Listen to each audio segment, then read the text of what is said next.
Hello, everybody. Welcome back. It's the second edition of Three at the Back. Yes, that's what we're calling it.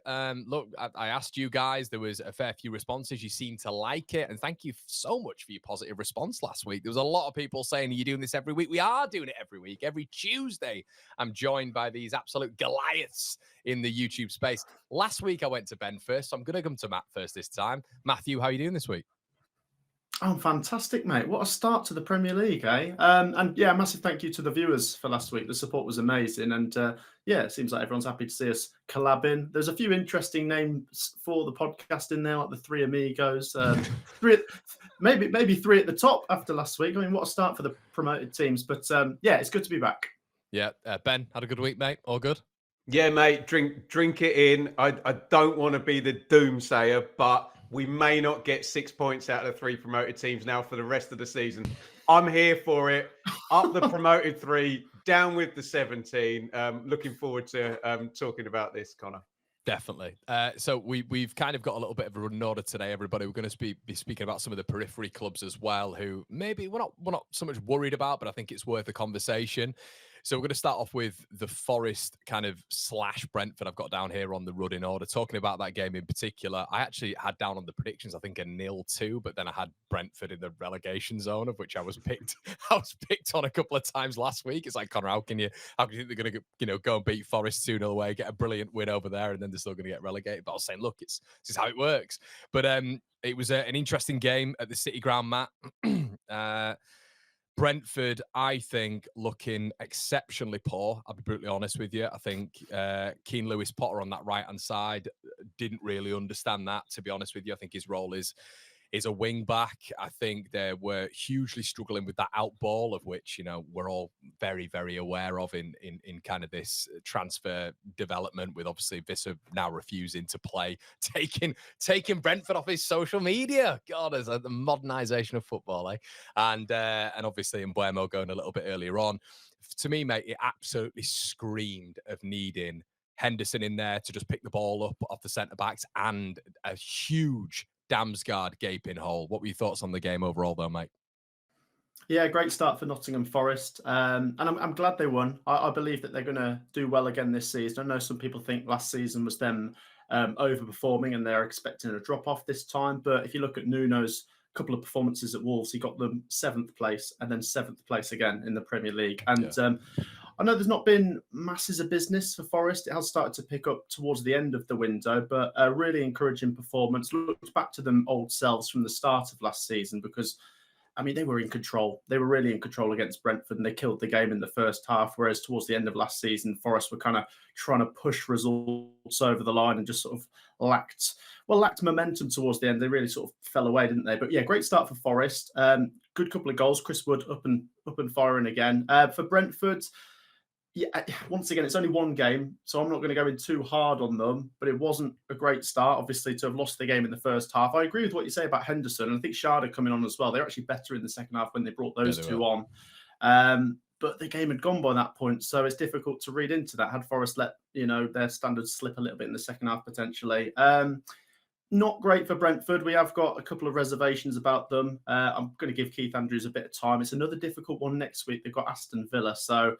and then they got Sunderland away. Actually, that feels like a massive game already. And then what if Sunderland are up to 6 points by that point? So Brentford have got to start scoring points soon, because the if the newly promoted teams are going to score points like they have done so far, then yeah, it's Brentford, West Ham, and Wolves that'll be left behind.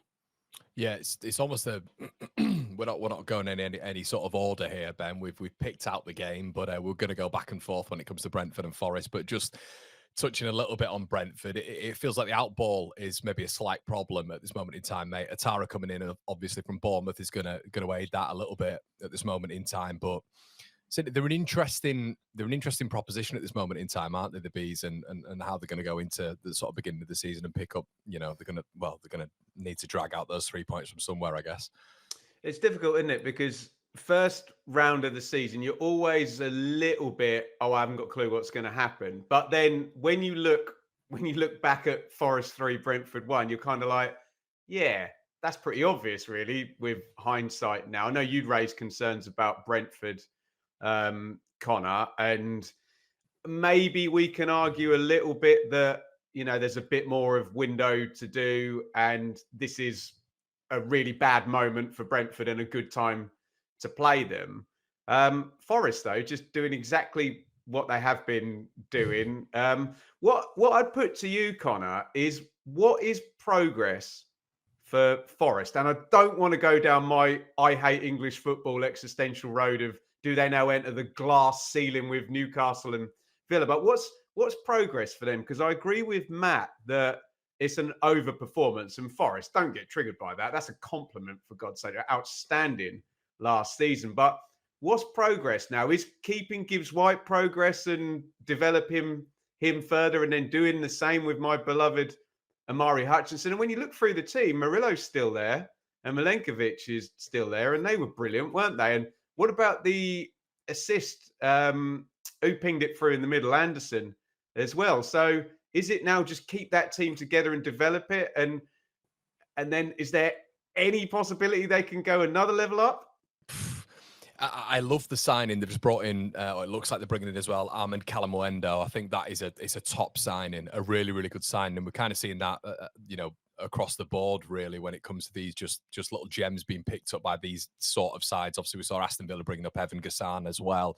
I think that's a top signing as well. I think if they're able to get 15 goals again, are we talking about Chris Wood getting maybe 15 goals again? That would be insane. But you feel do you not think that's realistic? I think it is. He's got two already. Yeah. I think he can get them, don't you? Yeah. I think as well. They just. I think the beautiful thing about Forest is they're playing in and around him, don't they? I think they almost mould their attack in and around Chris Wood. As I say, these sort of players that have come in, the flair players. One being Callum Wendo, obviously, who is a striker. That'll be interesting, the dynamic between those two. But I just think on that counter attack, throughout the whole season, obviously they've got Callum Hudson-Odoi there, haven't they? But the absolute arching passes of Elliot Anderson is just, I think it supplements their attacking line so well. Absolutely love Sangare in that midfield as well. He's so strong, so athletic, so physical. If they can keep Chris Wood, that's what I mean, in that region of 15 to 20 goals again, Cancell's have another unbelievable season at the back as well, like he did last season, of course, one of the top performers when it comes to goalkeepers in the Premier League. Could be looking at another good season, fellas, for Forest again. They need to succession plan, don't they, for Chris Wood? You would think last season will be the peak of his career. He was outstanding. He's 33. So crazy. I suppose if that's where you're going with it, Connor, of you've got a system set up with a big hulk of a striker who was really delivering. What happens if that player is injured? And what happens when that player's 34 and will inevitably drop off, I guess, over the next couple of seasons? But can touch on Ryan Yates a little bit. I just love Ryan Yates. He just I think he develops as well. He's so steady.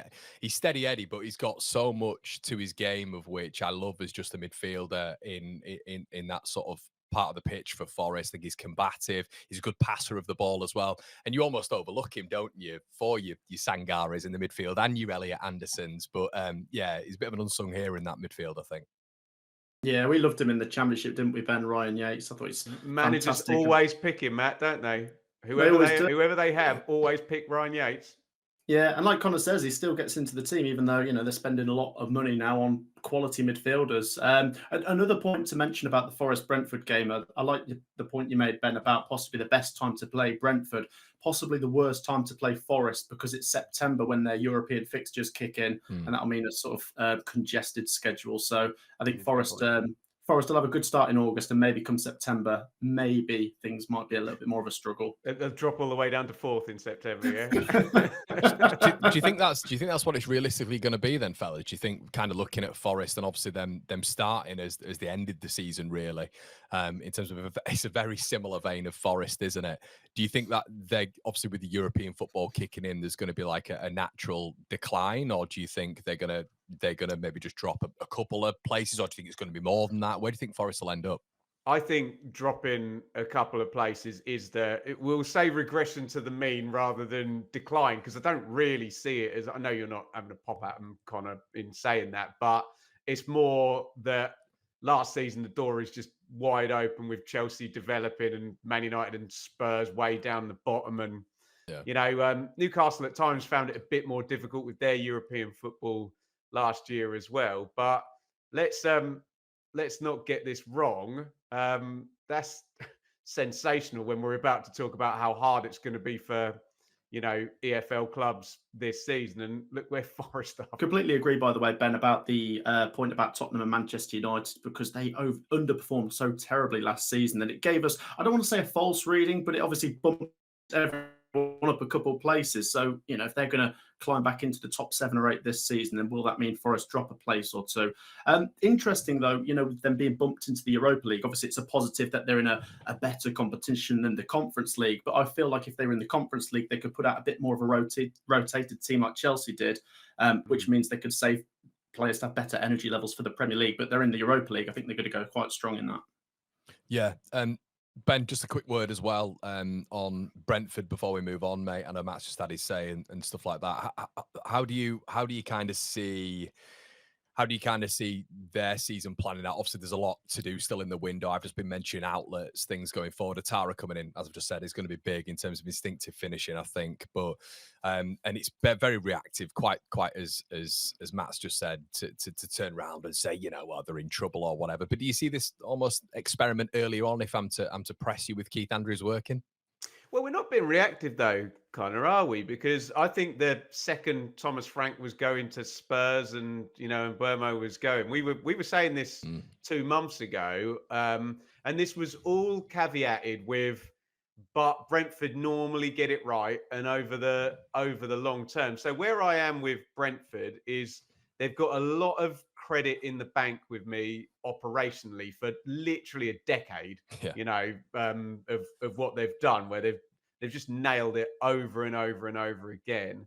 And a lot of people are kind of making that presumption that do we get a slight regression or do we get the proper nosedive? I'm going to try and reserve judgment, but the week 1 evidence is not great, and hopefully we've put in enough extra caveats to say, it is week 1. You mentioned Visser, we mentioned the transfer window as Keith Andrews' first game, but I know you're pressing me on it. My spidey senses right now are not good, but Brentford have continually just impressed me over a decade. So would I be surprised if it was all turned around, even with another appointment by Christmas? No, I wouldn't. Yeah, I'm going to give a little bit of a shout out as well to Rico Henry. It was great seeing him still there, and I thought he was one of the better performers, to be honest with you, at the weekend. But let's swiftly move on, lads. We had Spurs. Well, saw quite a lot online, actually. Spurs battering Burnley. Spurs, the expected result against Burnley. Matt, I'm not sure it told the full story. Are you? Well, no, I mean, obviously, I was saying before we went live that you predicted Tottenham 3, Burnley 0, but I don't know if you deserve any credit. I don't know if he deserves any credit, though, Ben, because it shouldn't have been 3-0, should it? But no, I think this is the Premier League, I suppose. It's just you're going up against teams that are going to be ruthless. In the Championship, Burnley probably draw that game 0-0 or win it 1-0. Do you know what I mean? The performance wasn't necessarily that bad. Obviously, there was a shout for a penalty in there, but I thought Spurs were pretty ruthless. And once again, maybe a bad time to play Spurs. I know we've said about no Son, no Maddison, but first home game, new manager, new car smell. Yeah, difficult one for Burnley. And I mean, all the attention's got to be on next week. That was the big game. Burnley v Sunderland next week. That's the one we've got our eyes on.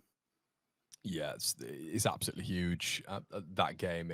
And I don't think it's going to be, I think there's a lot of people looking at that, and obviously we'll get into it maybe at some stage. Probably it's going to be a bit more of a review, isn't it? But I think people are looking at that and automatically thinking a Sunderland win, but I think it's going to be tougher than people think maybe. But Ben, as we said, mate, just pivoting over to Lancashire and Burnley. I thought they had good spells. Maybe they need it to be when I was watching it, a tad tighter at the back. But once again, context applied, they are up against Tottenham Hotspur. And you saw with that Richarlison world-class finish that they are up against a world-class operation there. It's very different, isn't it now?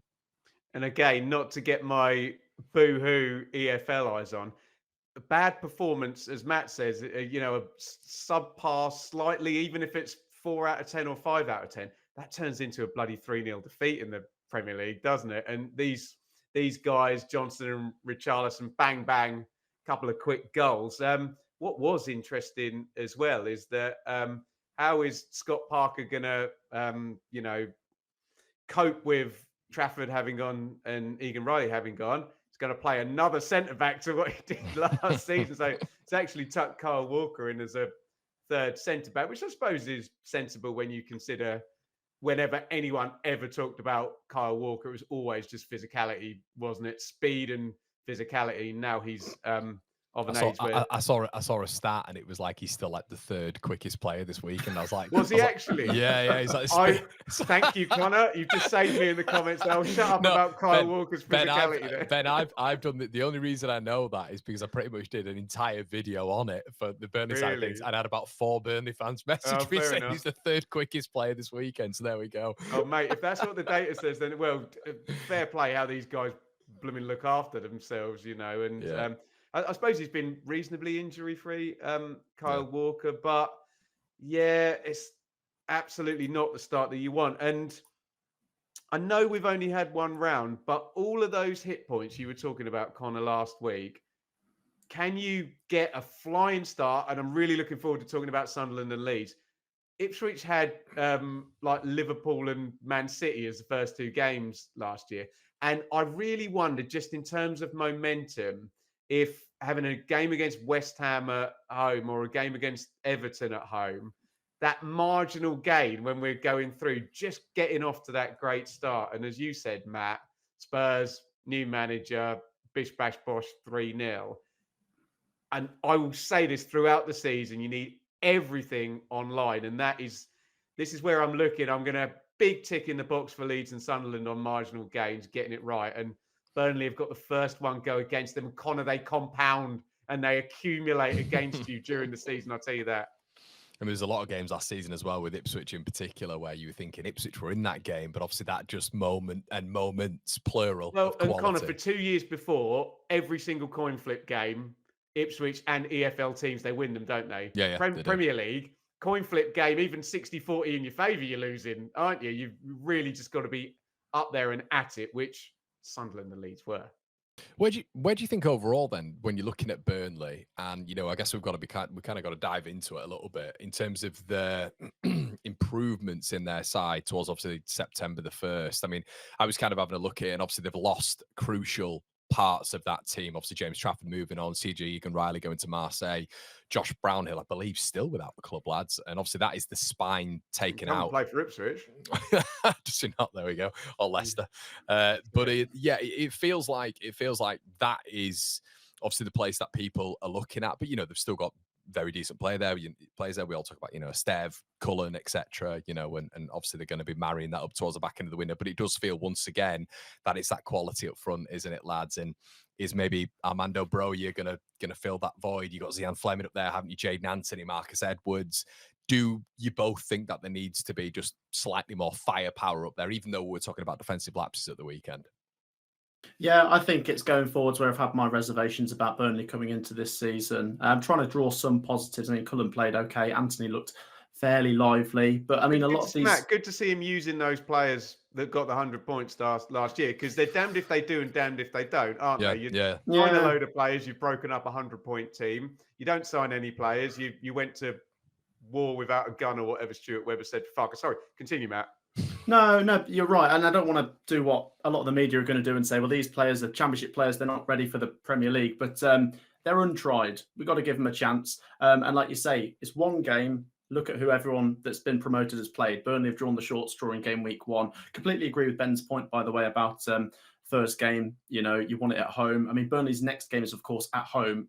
And it is a winnable one. It feels like such a big game. I know I've already mentioned it, but I've definitely got my eyes on that one. But yeah, going forwards, definitely a problem. I don't want to single Dubravka out, by the way. I don't think he did anything too badly wrong. But obviously, you see James Trafford playing for Man City. He had a good game. I think Trafford's obviously a massive, massive loss. It's interesting, by the way, lads, to see that the referee implemented the 8-second rule, by the way. Can I just come back? Can I just say I was playing 11 aside, and the referee was implementing the 8-second rule on Sunday League as well. I was like, "What's going on?" Oh, come on! They all want to do it this week, don't they? And Burnley were good at that game management last season. I mean, when they came to Coventry, it felt like they were wasting a lot of time. But yeah, I mean, that could be a little bit of their undoing because they're going to try and hang on in games. But I think it's good to see the referees implementing that. I just hope they're consistent with it. Can I just give one shout out quickly? Josh Laurent. I love a story like this where a player is 30 years old, a kind of work-a-day EFL player, and they're a Premier League footballer. I just brought his career up. The last few years, Shrewsbury, super consistent, 93 games. Reading on a free, 88 games. Stoke on a free, 80 games. I think Burnley took him for like $250,000 or something. And he's in the Premier League. I think that's absolutely brilliant. Yeah, and I thought, and once again, Ben talking about that central space as well with Josh Lauren, and the physicality and athleticism of him. You can see why they've kept him, and he's playing in the Premier League and will be playing regular in the Premier League. So great little story there. Okay, lads, you pick your poison. Where do we go next? I want to go to Sunderland. I'm saying it right now. Okay. Let's go to Wayside. Who wants to start? Go on, Matt. What a result! I mean, it's just unbelievable. I didn't expect that, did you? We really put you on the spot there. It was me then. No, but I mean, I didn't really know how to. I didn't really know how to describe the game once it played out. I'm still kind of lost for words, just because we've become used to this norm that the 6 newly promoted teams are struggling. And have any of them had such a good opening result? I mean, I know, like Ben said earlier, you want that first game at home. You want a team that's going to struggle. Brentford when they beat Arsenal on that first? Oh, but sorry, they stayed up, Ben. I meant as in the last couple seasons. Yeah. No. But you're right, and obviously Brentford did stay up, and that's making me think. Hang on a minute, this is looking good for Sunderland. I mean, they were devastating, weren't they? First half, much of a muchness. West Ham had a couple of chances, but Sunderland came out and they were devastating. And we know this is what they're good at. Obviously, they'll absorb pressure and hit you where it hurts. And 3 great goals. And the thing I enjoyed most as a Championship fan is it's 3 players that came up with them last season that got the goals. Dan Ballard, by the way, an absolute monster, because I've had a couple of reservations about Sunderland defensively coming into this season. I still think some depth would be good, but I mean, Ballard, unbelievable. And he took his goal so well as well. Yeah, I mean, reinforcements as well. I thought Ronaldo looked very, very capable at the back. I thought when you were looking through that side, it was interesting. Like, and I don't want to go too far forward here, but Labrie in the second half, and I think they spotted it on Match of the Day as well, but it was really evident in game. They went to a 4-3-3, and this was when they were leading as well. And they put the wingers literally on the touchline. I think it was Talby and it might have been Meander who was spread out wide as well. I can't quite remember. Or Adingra. It might have been Talby and Adingra. And that obviously left a lot of space in the midfield. And when you try to protect a lead, you want to be compact, but you almost trusted Siddiqui and Diarra to just cover all of that ground. And that's what they did. I think they ran the most in the Premier League. They eclipsed Man City at the weekend. Listen, we'll get into West Ham in just a second. I have to touch on West Ham towards the end of this. It's just a thing I have to do it towards the end and just talk about that sphere of where they are at as well. But when it comes to Sunderland, Ben, seriously impressive on all fronts and thoroughly deserved the win. As Matt's quite rightly said, great to see Thierry Isidore do his another one, opens his body. Thierry Henry-esque finish in the bottom corner. Loved doing that last season. I was going to say, isn't he called Wilson? Thierry Isidore. And once again, one of my favourites, Eliza Meander. Lovely deft header into the bottom corner. Yeah, and all those things you lined up last week, Connor, this had everything, didn't it? You had the finishing. I've just looked, they've got like 3 goals from 3/4 of an XG, basically. So they got their finishing spot on. Great to see the, we've had this constant, you can't out the Premier League. Well, okay, there's some crosses in the box and some headers. Hopefully we can shut this patronising nonsense to the EFL teams down immediately. As Matt says, players who were in there last season. And Connor, you said it as well. Home stadium, noisy, get off to a good start. Literally, we're going down the checklist of what we wanted these sides to do in terms of survival. Is it a soft opponent? You're going to take that in a minute, Connor. But absolutely brilliant just to get the momentum, get things underway. And I think what's so important here is imagine all three teams had lost. It would have set the tone immediately. Here come Leeds, Burnley and Sunderland. They're going to be 18, 19 and 20. And it's flipped it on its head. And the discussion in the sometimes slightly reductive mainstream media this morning has been not look at the chasm, which I may be guilty of talking about a little bit too much, but hey, it is what it is. The conversation, Connor, is, oh, is it going to be different this season? And all of a sudden, you've now got pundits who actually care about it. You know, didn't seem to care too much over the last two seasons about the team struggling, but I'm here for it. Everyone seems to be behind these three teams to survive, and we'll come on to Leeds after you've buried West Ham. But Sunderland just incredible. And Connor, sometimes it is the playoff team. I don't know why. Maybe they just have the lowest expectations and the most freedom. Sometimes it is the playoff winners that, you know, can I've probably got no anecdotal evidence for that whatsoever, but do you know what I mean? They can just have a free run at it. I think what I liked about them is the weekend as well is like Ben's quite rightly said, it was the balls into the box. I mean, I was looking at that and I was thinking big Dan Ballard with another brilliant header, Meenda with a different type of header, but it was excellent. Obviously, and then on the transition, he stood up putting the ball into the back of the net as well. But I just love the physicality, the athleticism, box to box.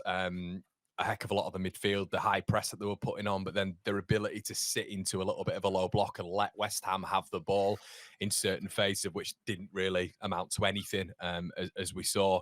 But yeah, I mean, and Sunderland, Matt, continue to buy players, and they're just continuing. They've been linked with Abdul Fatawu, which would be an outstanding signing, you feel. John Lasumi coming in from Bologna, it looks like, as well. A very, very highly rated centre-back. It just feels like Sunderland haven't stopped this window in terms of bringing in players, but maybe they're going down that Nottingham Forest route. Who knows? Yeah, honestly. And yeah, they deserve a lot of credit for bedding them in and getting off to such a good start, because it can take obviously a few weeks for players to gel in. I thought Xhaka had a decent game, and I think he's only going to go on to get better. I thought he read the game well, and we've spoken about Premier League experience and how crucial it will be. I just think it's such positive vibes at Sunderland at the minute, isn't it? I mean, I'm going to pander to your Sunderland subscribers here, Connor. I mean, when Sunderland, was it Ballard, of course? All 7,230 of them. But when Ballard scored the goal against Coventry, I don't think any of us have heard the Stadium of Light that noisy. But I think it was topped at the weekend for each of the three goals. I mean, honestly, we said that the Stadium of Light could play a massive difference in Sunderland's season, because it's that big a stadium. It could go one or two ways. Can they be the 12th man? It's been a graveyard at times when they've been struggling, hasn't it? It could get toxic. I remember it in League One, Ben, but I mean, it was rocking. It's like the good old days with Sunderland back in the Premier League. And yeah, the fans were fantastic, I want to say. Yeah, and I want us to touch on maybe Sunderland, Burnley just towards the end of the programme as well. But just a quick word on West Ham. I know we're trying to talk about teams in and around. We've got to talk about the teams in and around the bottom as well. They looked, I mean, it feels very, I mean, it's redundant for me to say this, but it feels very Jared Bowen FC. Their fans are furious with what's going on with Graham Potter at this moment in time. It feels like West Ham, once again, are going into a season with a little bit of a lack of cohesion. The grit and determination from the top down feels like it's kind of waning a little bit with the fan base as well. It feels like if Bowen's not in that starting lineup, which is look, we're all promoted teams fans, you kind of like fingers crossed and you don't want to wish injury on anybody. But if Bowen is out, it feels like West Ham are massively going to struggle this season. Where are we at with West Ham United, lads? Are they in trouble this season? I mean, I just thought that the decimation of Sunderland on West Ham, with Sunderland being, I thought, good, but I think Sunderland could probably play better, and West Ham just being lifeless, really. I mean, Ben, I'll come to you, mate. Once again, is it, and we keep saying this, is it too early to be saying this sort of stuff? No. What I would ask is this the most negative?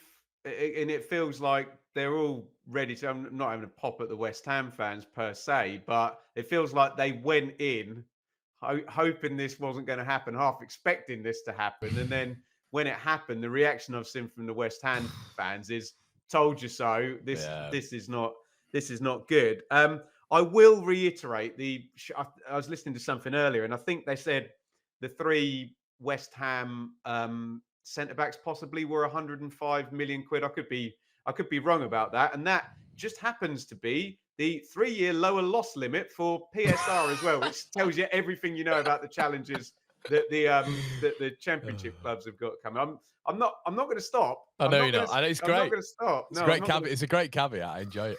I'm not going to stop on that one, but yeah, to be fair, Matt laughs sometimes. The guy who runs the little shop over there is a West Ham fan, and it's never really a positive conversation with him, bless him. And I mean, it was only that Ipswich were worse than them last year that kind of couched the conversation in that manner. But it does feels like I still think there's enough quality there, but sometimes the negativity, and if we're talking about the intangibles of momentum, and we've said it many times, who of the 17 could get pulled in? Well, my theories about relegation are always size, owners, chaos, and bad luck. And I can give you owners and chaos at West Ham if the fan base turns.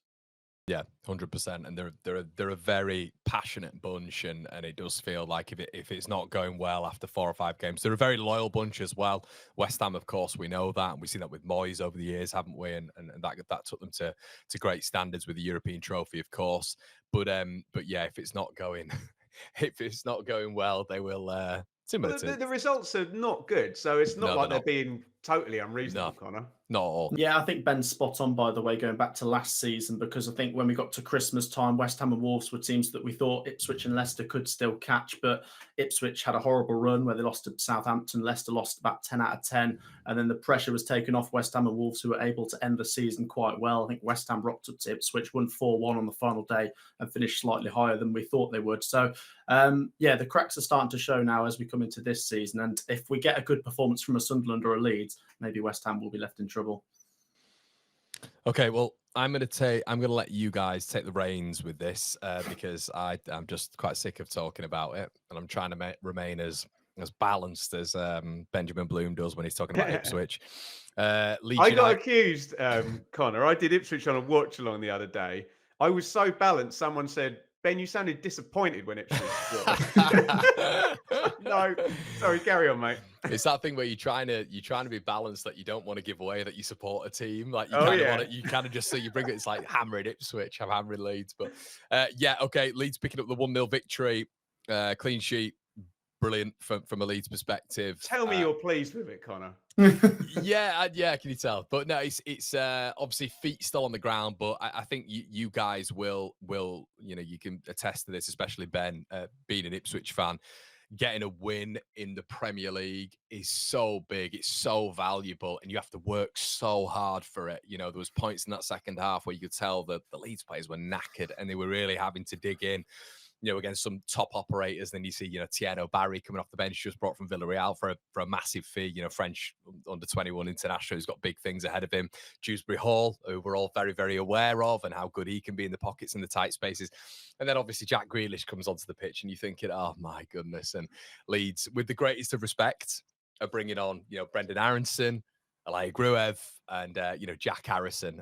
So it's kind of you seeing the level difference there. But Ellen Road was bouncing, absolutely bouncing, and it once again, like Ben and you as well, Matt, was saying about the stadium, of like, it's so important to get something out of that, of these home games. But quite lucky as well when you're comparing Leeds to Burnley, because it could have very much been the other way, where Leeds are drawn up against Tottenham or Leeds are drawn up against Liverpool, similar to that of Ipswich when they came up and were drawn against Liverpool. It's a completely different task. In our first season, when we went up as champions under Bielsa, we went to the champions Liverpool and obviously lost that game 4-3, but so we were quite lucky in that respect. But yeah, guys, I'll let you take the floor and you can get into that match. But yeah, Leeds winning it 1-0. Yeah, I always remember Gareth Southgate, worth a mention today, talking about England matches and saying, oh, they're like national events. And I kind of do want promoted clubs to view these as big cup ties, these games. Not in the respect of you're massive underdogs and that you win them once out of 10 if you're really lucky, but in the respect of, and let's be honest, wait until Monday night sometimes isn't the most helpful, is it? You're kind of sat there on, on tender hooks or whatever all weekend while everyone else is playing. I totally agree with you though, Connor. You'd much rather have not been at Spurs away on 3 p.m. on Saturday. You'd much rather have been at a, hostile, noisy Elland Road on a Monday night. And I suppose the conversation does get sidetracked into the penalty, and we do have to get to that. But this is great, isn't it? Because they went at it. And I said this about Farke, of all the managers that have come up, he's the one that's the most attuned to being able to actually control a game in the Premier League. Maybe not an away game against the top 6 side, but a home game against Everton. And Moisey's going to, play pragmatic. And it was there for them to, step onto. And that's what they did. And the penalty is the penalty, and we can discuss it. But I do think over the basis of the 90 minutes, they deserved the win. I think it's a good performance. It's not, obviously Sunderland have done the spectacular, but you don't stay up by spectacular, massive 3-0. You stay up by beating Everton 1-0 on a Monday night with a goal in the last 10 minutes. That's how you do it. Coin flip, win the damn game, get off to a good start. And great for Farke as well, because there's an ambient anxiety and pressure always with the Leeds fans and that man. And I'm really pleased he's got off to a winning start. Matt, do you want to chime in? Yeah, absolutely. I'm leaving it to you two till the penalty. I just said that. I mean, it's worth mentioning. I know we say you want your home game against a bottom half team first, but you look at the next couple of games for Leeds being Arsenal away and then Newcastle. They actually put a lot of pressure on this Everton game, as you said, Connor, last week. It's a must win, and they'll have a point per game at the end of those two, even if they're losing both 8-0. Absolutely. And the performance was fantastic. The performance was brilliant. Please no, Ben. Goal difference is a thing, my friend. The performance was fantastic, wasn't it? And I know we're going to come on to the penalty, but I think Leeds deserved to win. They were really, really up for it. And against an Everton team where I think they're in a really good place right now. This isn't Everton of a couple of years ago where we're thinking, oh, they're going to be in danger again. Maybe they might be, but I don't necessarily think they will be. They've spent quite big, and they're moving into the new stadium. So, yeah, really encouraging performance. Like you say, to get the Elland Road faithful rocking behind them. And, very, very encouraging start. Just a quick comeback. I know you're only joking. Statistically, Connor, I don't know the exact numbers. Nobody gets relegated on goal difference. Never happens. Oh, really? Yeah, check out someone asked AI or someone in the comments. But I got a really good stat last year. We were talking about goal difference. Obviously, losing 8-0 twice in a row would be prohibitive to your survival chances, whatever. But yeah, check that out. It's less of a thing than you would imagine it is. Right. Okay. There you go. Yeah, I think the first half was really good, but I guess the point is maybe the same with Sunderland. Obviously, they scored 3 goals, so you can't really attribute that to Sunderland. But I do still think they need a bit of firepower up front. Burnley definitely do, but I don't know about you two, but I thought in the midfield it looked excellent. I thought the midfield. But you said about Stack, didn't you? Stack was good. I thought Ampadu grew into it as well, and Tanaka sort of grew into it as well. So that midfield 3, I think that framework works really nicely. I think it is just when you get in behind their midfield and defence, when it's kind of in that sort of zone of which, you need to be clinical. I thought maybe Nonto, James and Peru to start off with struggled maybe a little bit, and that's where you need to bring enforcements in and be able to really cultivate something out of nothing, really. And that's where Leeds will be looking now. But I feel like it's going to be, I think that's going to be sort of synonymous with all the 3 clubs, really. I think they need to bring in maybe players going forward, and it felt like that with Leeds as well, to be honest with you. But tactically, it's great, Connor, isn't it? Because McKenna used to get this with a stick to beat him with about, go to and people talk about 6s and 8s and 10s now. But did you view it as, a 3-man midfield, shore up that area? Yeah, I thought it was. It felt almost like 2. No, we've been really listen to us now. Tacticos. Here we go. It felt like 2 6s and an 8. That's what I thought it felt like. Tactico hipstero. Yeah, Bill Bow shirt on as well. God, look at me. I thought it was maybe 2 6s and an 8. I was about to say morphed sometimes into a 6 and 2 8s. But yeah, no, I thought it worked really, really well as well. Longstaff wasn't involved as well. It was interesting how he brought on Gruev as opposed to bringing on Longstaff. The interesting debate is, fellas. And obviously, being championship aficionados like you are, Ramazani not featured again. There's a conversation about squad registration as well with another couple of players coming in again. Harrison being picked over him as well. Aronson coming on ahead of him. And it's interesting in the Premier League, isn't it, where you've got these X-factor players, but maybe Daniel Farke, and it aids what Ben was saying there in terms of maybe being a little bit more conservative and protecting a lead, and Daniel Farke being probably the best manager to sort of, work your way through with that. He brings on Jack Harrison, brings on Aronson and Gruev, who are maybe off the ball a little bit more disciplined, and maybe that's what we're going to see a little bit more this season, and maybe a lack of Ramazani. Yeah, absolutely. I was thinking to myself when I was following it last night, Connor, with 10 minutes to go, I was thinking, obviously, I'd love to see Leeds United snatch this, but I was also thinking, like, wouldn't it be a cruel twist of fate for Everton to just get one chance at the end and win it? Not just Everton, it was going to be Grealish if it was anyone. Else, but like, no, credit to Leeds for keep pushing, because obviously it's a dangerous game. Like we said, the Premier League. Burnley can put in a 6 out of 10 performance, but you can get absolutely rolled over. I thought Leeds were very good last night. Maybe score them an 8 or a 9, but they still nearly didn't get the win. Like it came so late on. So this is just the nature of how brutal the Premier League is. I think when you asked for our sort of players to watch out for last week, Connor, I'd mentioned the goalkeeper. Maybe didn't have the busiest game, and kicking wasn't great, but I'm old-fashioned. I just want to keep the ball out the back of the net. I know, obviously, today's game. All right, Roy Keane. Well, obviously... That's his job! That's his job! But that was the problem last season, of course, wasn't it, with Melio? So it just kept going through him. And whenever Everton did have a chance, I thought he looked fairly commanding. So, yeah, that's definitely an encouraging sign, isn't it, to keep the clean sheet.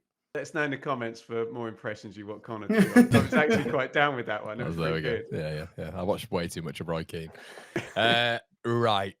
Are we going to stumble on the big topic, the elephant in the room? Because I feel like Ben's probably got a file of which he's going to go on here. Oh, I've been on the IFAB website. I haven't been on the IFAB website. Okay, so the first thing to say is that penalty decisions are not binary. It's not either 100% a penalty or 0% a penalty. So if I do go by what the referee is saying, we are looking for the arm to be in an unnatural position or for it to be a deliberate handball. So we think it's been given as a deliberate handball. We're looking, I don't think Tarkowski's big biceps helped him, did he? Because I was looking for the shirt sleeve, and so I think the ball hits his arm. Something that's been, well, if we accept that premise, we can move on. Something that's been annoying me is this: where's he supposed to put his arm? And it's like, well, that I would accept if you saw the Lyndon Dykes one for Birmingham against Ipswich, where he's jumping for a header and the ball scrapes his fingers. Yes, I accept. Where are you supposed to put your arm there? But this is a defender who's leaning his body towards the ball to block a shot. Well, there is no where are you supposed to put your arm there, because you're trying to block the shot there. The where are you supposed to put your arm argument, I feel, is when you're literally trying to use your head or whatever, and it just happens to hit your arm. So is it 100% a penalty? No. We're probably in 60-40. I think it's a penalty. I'm okay with it. And here's a mind-blowing concept, watchers. I would also have been okay if it wasn't a penalty, because it's in a massive grey area. Respect the subjectivity of this. Don't get drawn into this binary nonsense of it having to be 100% or the other. And because, Connor, it was 60-40, you knew VAR was not going to overturn it, because a 60-40 would not be a clear and obvious error. So I'm okay with all of it. And I would have been okay if it wasn't given as well. Mind-blowing concept that, isn't it, Matt? Go on, Matt. Yeah, no, I completely agree with what Ben said there. I mean, what I don't like is this sort of extremes language where it's definitely a penalty, it's definitely not a penalty. I think you've got to be honest. It's down the middle for me, and I'm going to have to sit on the fence and say it's inconclusive, because I'm watching it back over and over again. And I needed a few replays to say, right, I think it's actually, because it's a move. If it doesn't hit his arm, it's not handball, is it? I mean, I'm confident it's hit his arm. And even then, he sort of points there. He points at his own arm to say, like... I needed about 3 replays to see, Matt. And I mean, maybe my eyesight's not the best, to see that it hadn't hit his, pec rather than his arm. It's difficult. I mean, the only other action he could do is if it was literally like straight down the side of his body, because it is still slightly out, but he's trying to get it behind him.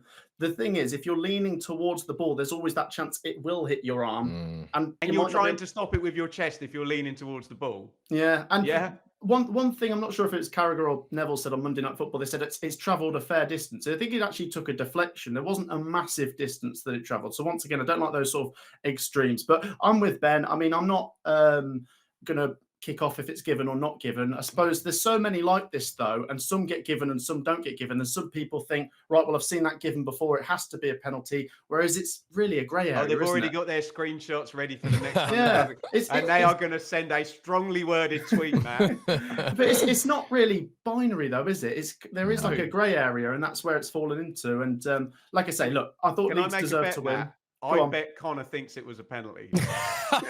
I think so. Can I be honest? When it happened, there wasn't a scream from me. There wasn't a shout. There was nothing. It was very much were you like he wouldn't be so stupid to do that and concede a penalty? Not a player of Tarkowski's experience, right? Exactly. And I did think to myself immediately. I saw it, and I obviously was doing a watch on last night, and I said, "No, it's going to be overturned. There's no way we're going to get a penalty for that." So.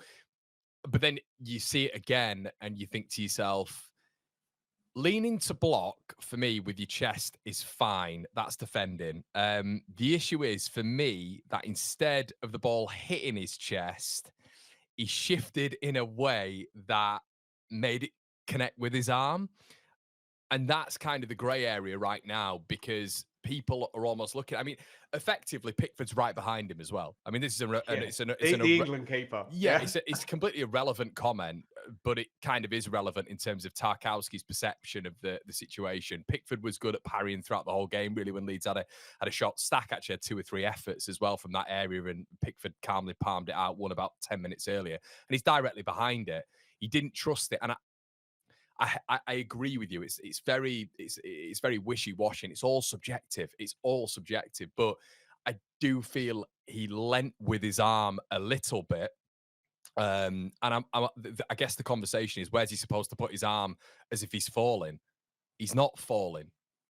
I think he's put his arm towards it first, and there's no attempt to block it with anything else. That's kind of where I'm at, really, when it comes to it. And I think, but Connor, he's trying to block it with his chest. And he misreads the flight, or he doesn't lean far enough. It's a physical. I mean, I'm being very harsh. He's an elite footballer. I couldn't do it, but he didn't lean far enough. No. And it's a good question, lads. If it wasn't given initially, do you think VAR would have then given it?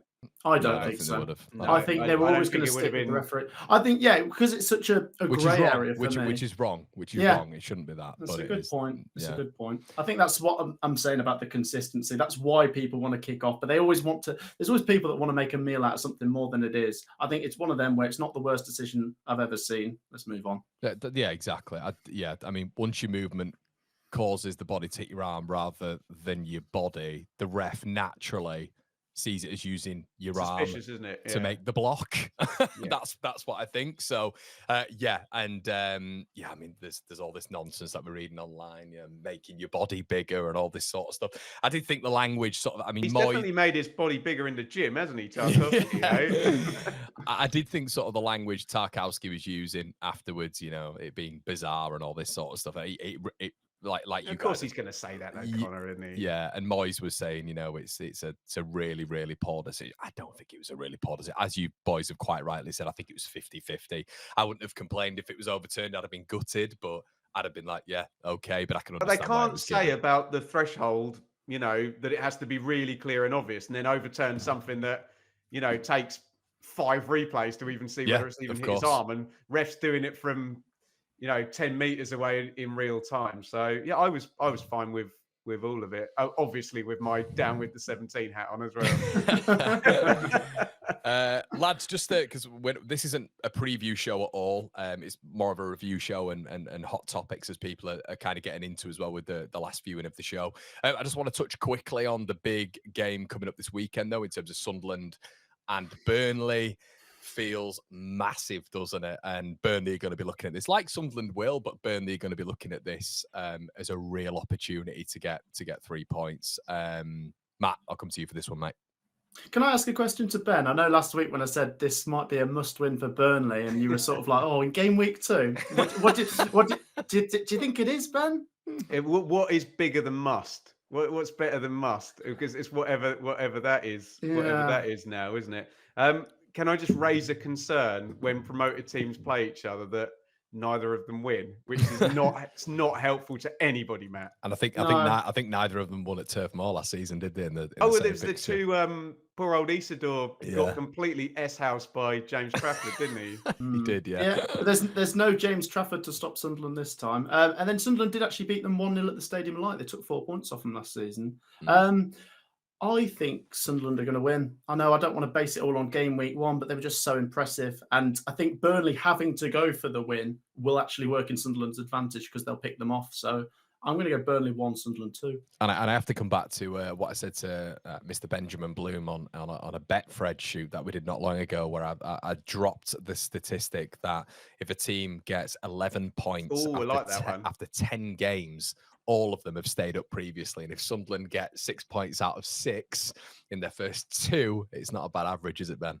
Sensational, wouldn't it be? Oh God! So you're going to provide some claret balance here. Well, I'd like to, but the best thing possible for an EFL X team to survive is Sunderland winning, isn't it? You want someone getting onto 6 points. The worst thing possible is the draw here. So we could get a 1-1. I mean, from a Sunderland point of view, taking 4 points from the first 2 games, you're not going to be unhappy with that. But Connor, you said it. You've got to circle those games. You only get 4 of them, don't you, against your promoted rivals, and you've got to pick up as many points in them as they're your best chance. So yeah, must definitely need to win. But would I be surprised if we're playing out a 0-0 or a 1-1? No, I'll go for the draw. Yeah, I think we're all good. Yeah, I'm thinking draw as well with that one, to be honest with you. But Matt, we're not making predictions or anything, mate. But are you thinking? He's gone 2-1 Black Cats. You got 2-1 Black Cats. I'll put the scoreline in there and everything. Right, yeah, I'm going to Sunderland. And then next week, like I say, Sunderland are at home to Brentford. I mean, imagine 9 points from the first Stevenage 3. have done it, Matt. Oh, mate, there you go. So yeah, Stevenage flying in League One. I mean, they could be top, couldn't they, Sunderland? What would be stranger, Sunderland or Stevenage? No, it's Sunderland. Sorry, carry on, Connor. Yeah, the punters and watchers of 3 at the Back, the Premier League show, are now being referenced Stevenage and thinking, what is going on? There you go. Right, lads, we will leave it there, and we will be. Connor, are we not predicting Arsenal Leeds? We will leave it there, everybody. Listen, I hope you've enjoyed 3 at the Back this week, everybody. It's been an absolute pleasure. Ben, thanks for joining me. Matt, thanks for joining me. And we will catch you at this time next Tuesday, everybody. It's been a pleasure. Like, comment, subscribe. Check the fellas out. Links in the description. And we'll see you in a bit. Cheers.